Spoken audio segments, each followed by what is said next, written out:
please remember the views and opinions expressed by this show or any other show on DV Radio and its guests are strictly those of said individuals and do not reflect those of the DV Radio staff nor the staff of Dysfunctional Veterans. Honorable Discharge is brought to you by Dysfunctional Veterans Radio. Find Dysfunctional Veterans Radio on YouTube, Facebook, and Instagram. Stream more slutty dysfunctional veteran content by heading down to www.patreon.com/DV Radio.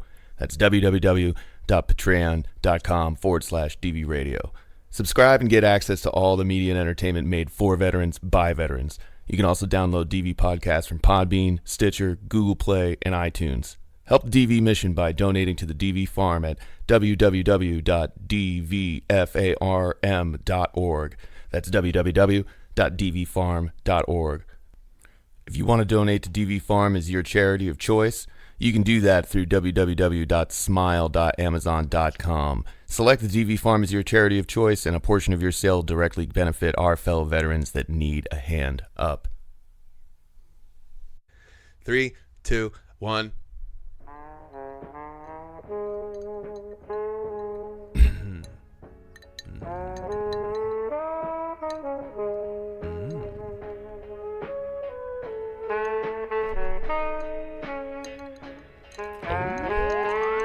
Oh my. Hello, everyone. Yeah. Ooh. You guys make me purr. I'm like a cross between a cat and a Wookiee. Ladies and gentlemen, thank you so much for checking us out today. This is your favorite podcast, my favorite podcast, Honorable Discharge. I'm your man, Ron Ripley. We're coming to you live in San Diego, California from Studio 395. This is Dysfunctional Veterans Radio's sexiest show, in my opinion. And today is going to be a flagship episode. It's going to be the introduction. You guys know him. You love him. He's our new co-host here on Honorable Discharge. Ladies and gentlemen, Mr. TD Cunningham. Hello. Thank you. Look at him. Seriously, thank you. He looks so proud. That means so Coming much out here to me. You look good. I feel good. Yeah?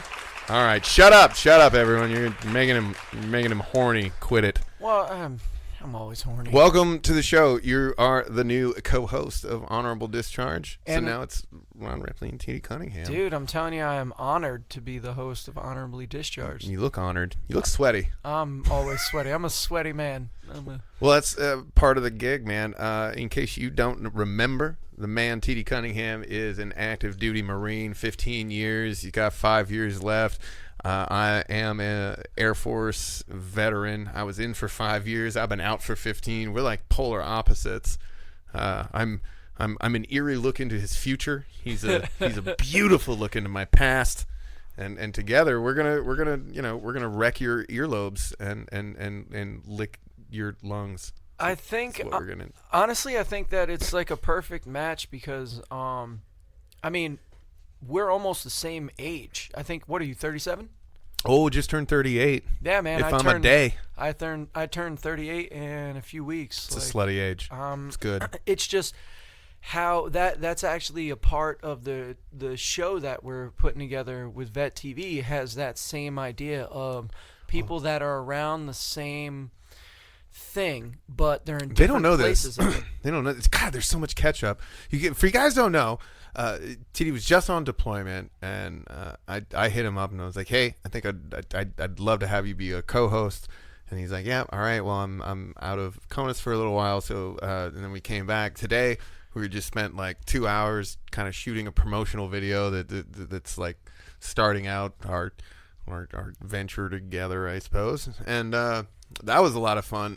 But and it really is. I couldn't agree more.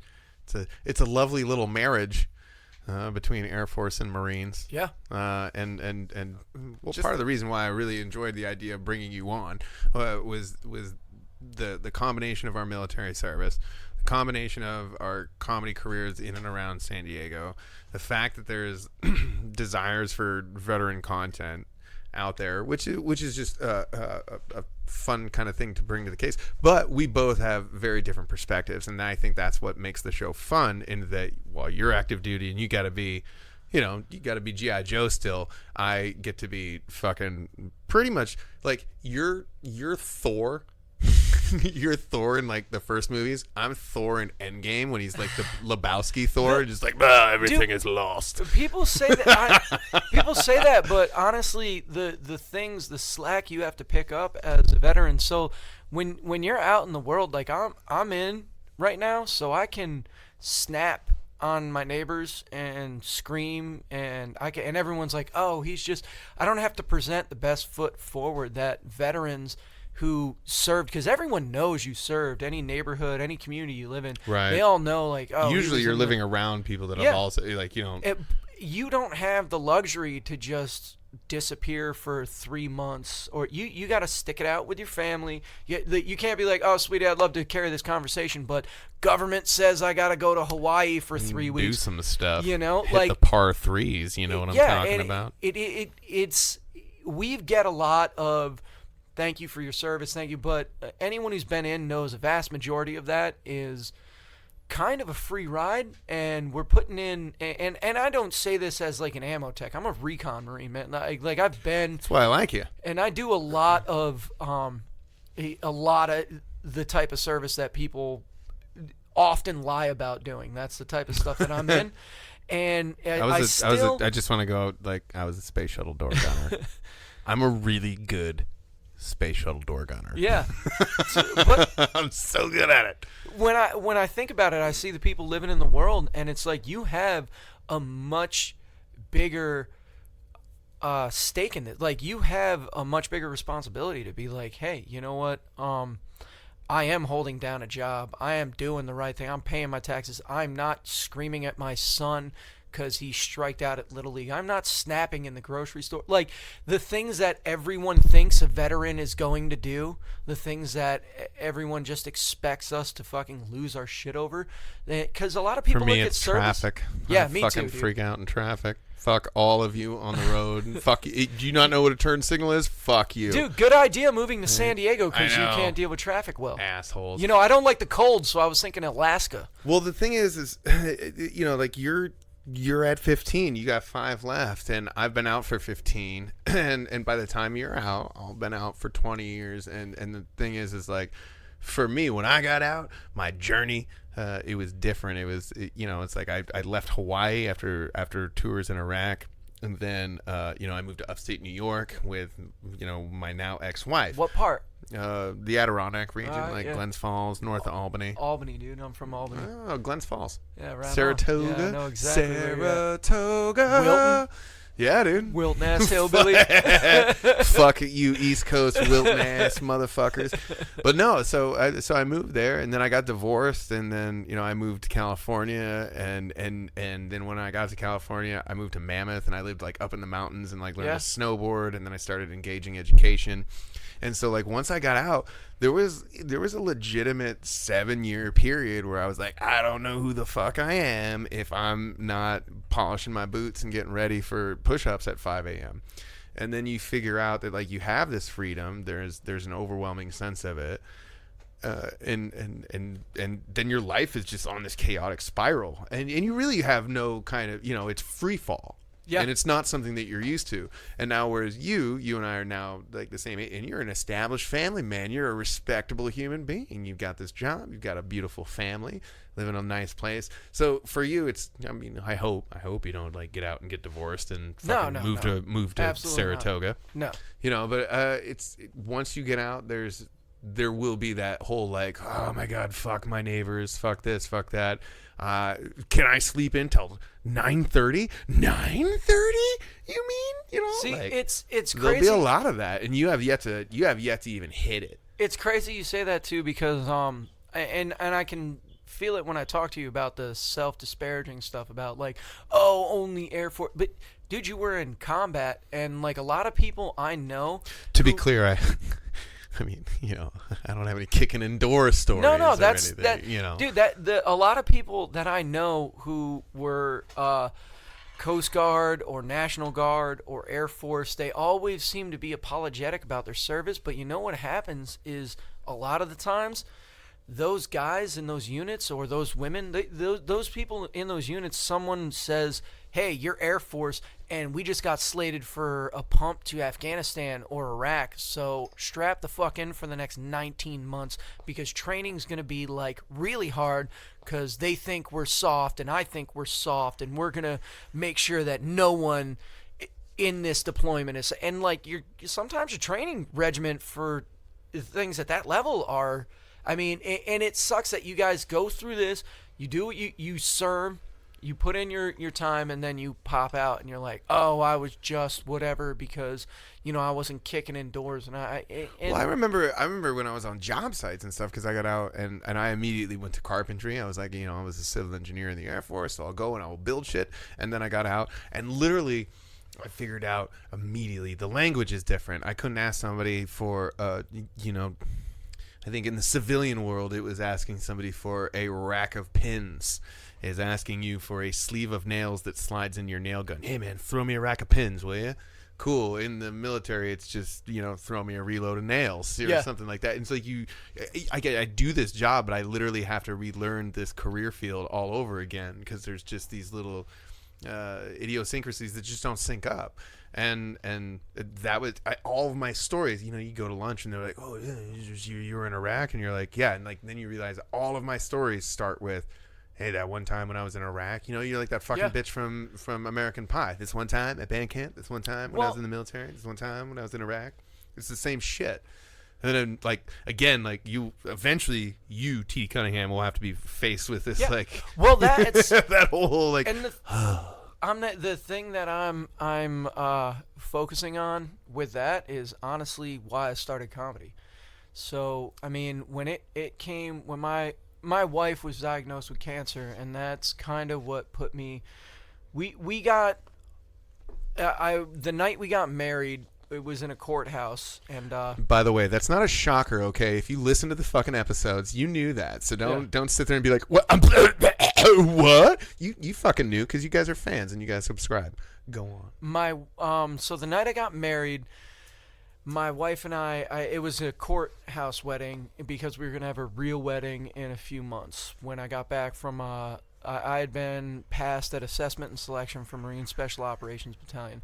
So I was going to be, I was heading out to North Carolina to finish up the 6-month training to become Special Operations for the Marines. And so the night we got married, it wasn't really a big deal to me. Like the day it was, but then I went and did open mic comedy at the store, actually, in La Jolla, comedy store. And then I went to North Carolina, and I got honestly a drinking related incident, and that's how everything kind of, so now I'm getting banished to Okinawa, back to 3rd Recon Battalion, and it's like I'm going to pay my dues, and my wife didn't get the wedding. She didn't.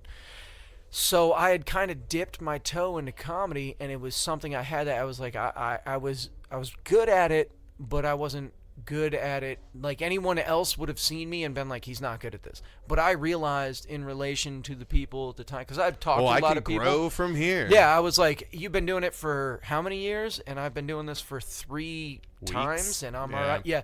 So I was able to gauge things, and then I had this fallback for years. It was almost 6 years. And then I came back to America when my wife got diagnosed with cancer. We were going to stay in Okinawa, and I was going to get out. I was going to put in for the CIA or law school, and whichever one took me is where I was going to go. Badassery. And then oh yeah, she I got a little. No, that's cool. It goes with your story. So then it came back to the cancer kind of derailed us, man, and then my whole life turned into into her and Cancer my family, and then eventually. Right, I don't think the music's good for the. Then eventually I got back into comedy, and it became this idea because I had a taste of what the world's going to look like when I get out, because for about 18 months there was no military. It was just my family. Right. It was just like, and I lost my fucking mind. While I was active duty with my wife and my kid, taking care of like this, it's just like, the loss of structure that came, and it was a shock. It came immediately.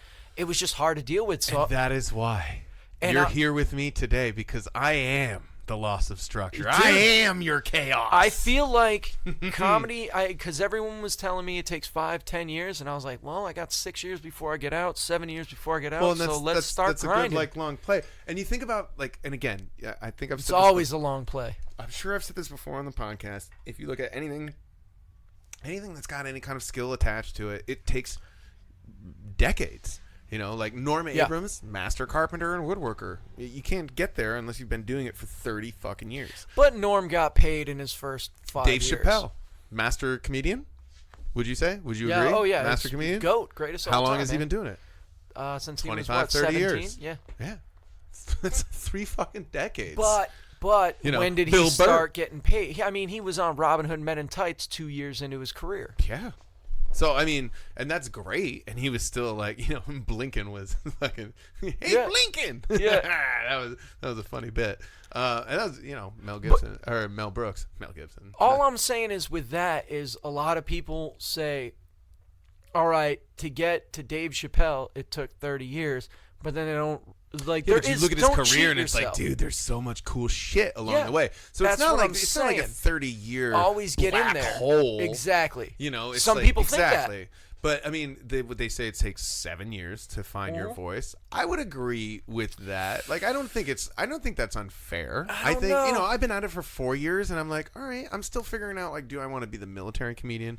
Do I want to be the guy who does wife and relationship material? Do I want to be am I iconic enough to just sit out there and riff on whatever the fuck is on my mind and have it be as transcendent as some other comedians can? Like, no. That's why, like, when you were asking me, like, you don't like acknowledging your talent or where you're at, and I'm a little bit humble in that, and it's like, I just don't like saying I'm better than anybody. I don't like saying, like, my journey, it may take me 20 years to achieve the same success that it took somebody to reach in 10 years. Do I want to waste my time hating on them for making it half the time? Yeah, I'll probably waste about a week or 2 of my life going, fuck that motherfucker. But ultimately, no. You got to move on, and you are doing you.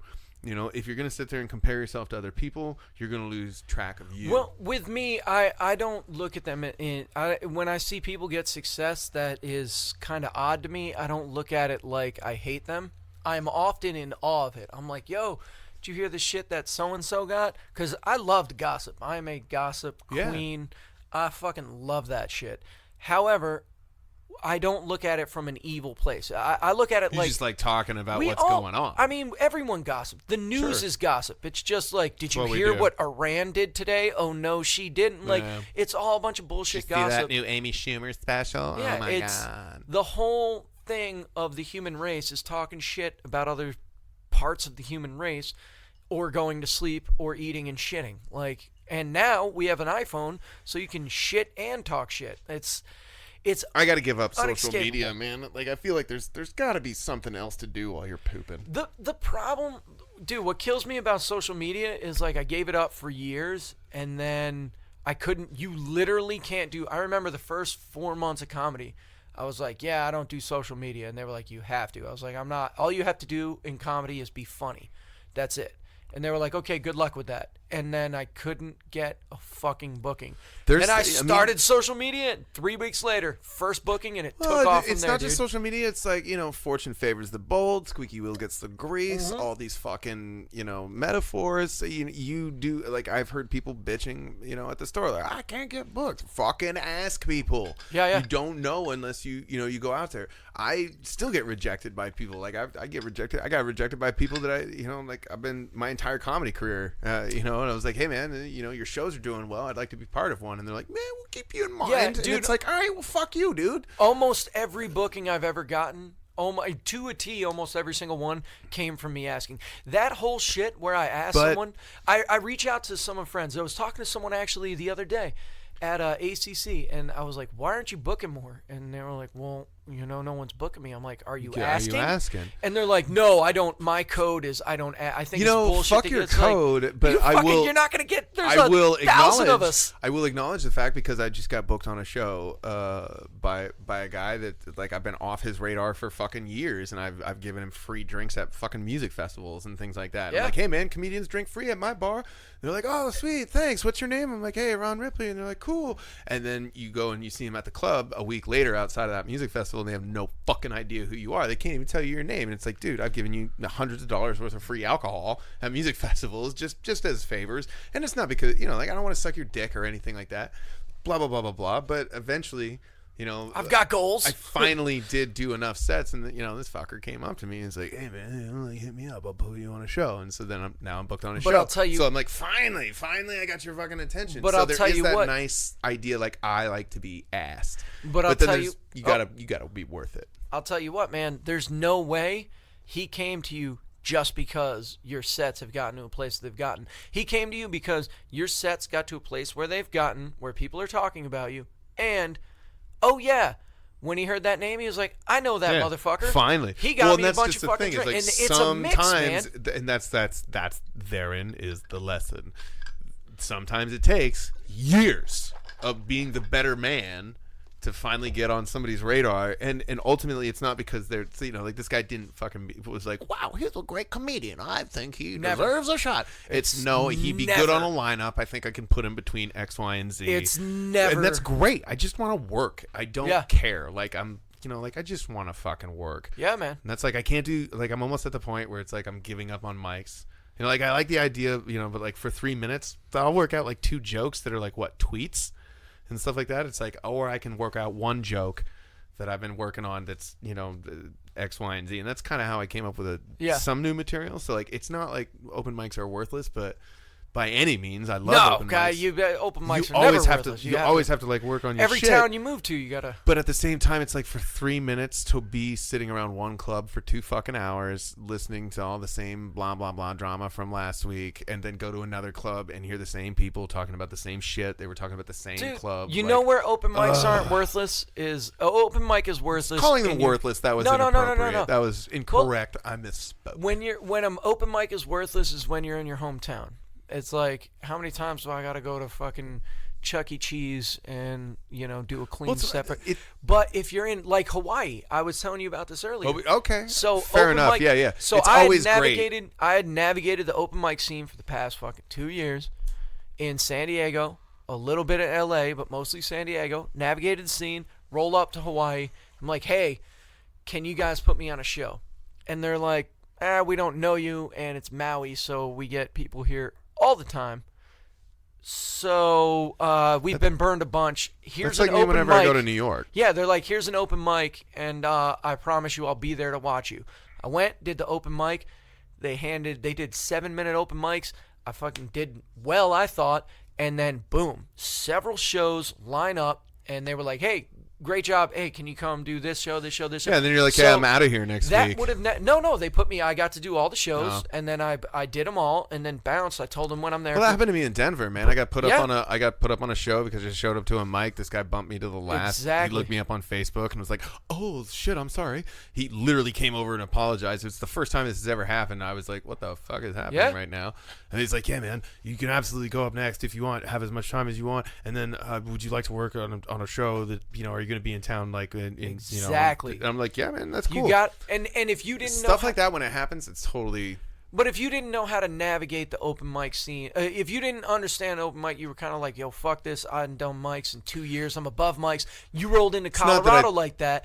I know people. I'm not saying you do, but I know people that do that. If you had done that, you would have gotten fucked. But you rolled in there and you knew to be humble. The only reason I'll probably and that's why you booked some shows in a new town. The only reason I'll probably get booked on a show the next time I go to New York City is because I've been going there like once, sometimes twice a year for like 2 or 3 years, and I've been making connections and doing mics and being like, hey, and now I know them and on social media. When you going to New York next?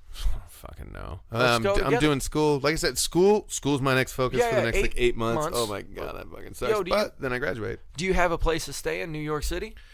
We can crash at my brother's house, man. Yeah, let's do that. Yeah, you and I will go there, hit the city, and then we'll line it up for like 2-3 weeks. So we'll Yeah, go out trip to there New for- York is New York's cool. Like I said, I go to New York whenever I can for the past couple of years since I've been doing comedy. Denver, I just started Denver and Colorado Springs. I want to reach out into Seattle. My brother lives in Seattle, so my brother might have comedians crashing on his floor. His woman will be happier about it than he will be. The beautiful thing about all those places you mentioned is I have Yeah, few people who live in every single big town we pockets. can crash at. Hopefully, where listeners of Honorable Discharge are, and it sucks because I got to wrap it up. But speaking of the store and comedy and shit, that's exactly shit, what I time gotta is get it? to do. It's about it's about that time. It's How about much that time we got? The time is now. Oh shit! All right. Yeah, the time is now. But I mean, anything you want to wrap up on your inaugural episode of Honestly, I just wanted to say thank you for the opportunity for welcoming me. You don't have to suck my dick. We're thank not you gonna guys. do that I on mean, air. Really, seriously, I'm seriously excited about being a part of this project, and I know we're gonna we're gonna take on the workload together, and we're gonna fucking bring this to places that it deserves to be. Sucks so much. And dude, Jack. we are gonna suck penises. This is hard. I gotta drag the cocksucking out of you. Like, this is. I'm seriously excited for this, and it means a lot to me that we're gonna be working together. And I've got. If we're a movie duo, it's like I'm the dude and you're Donnie. Yeah. No, I'd be Walter. I'm definitely Walter. I'm toning it down right now because we got microphones. Yeah, on. no, you could be Walter and I could be the dude. But I'm like the dude if the dude was a veteran. No, everyone's told me I'm Walter. For like I know people who've seen that movie Walter. one time and been like, I should totally be Walter. I'm way fatter than you. Yeah, but I mean, you guys, I'm gonna call it. Yeah, I have to. Thanks, man. I'm your man, Ron Ripley. it. This is TD Cunningham. This is the Honorable Discharge with Ron Ripley. Who's our next guest? TD Cunningham. Next guest is going to be Eric Knowles. Eric, we'll see you. He's a Marine. Again, I got to sit down with all you fucking globe heads. Jugheads, man. Eric, we'll see you in a bit. Yeah, that's it. That's the show, and this is our house band. It's very real, and you guys have been amazing. Thank you so much. Thank you for showing up to the gig. You guys are great, slutty people.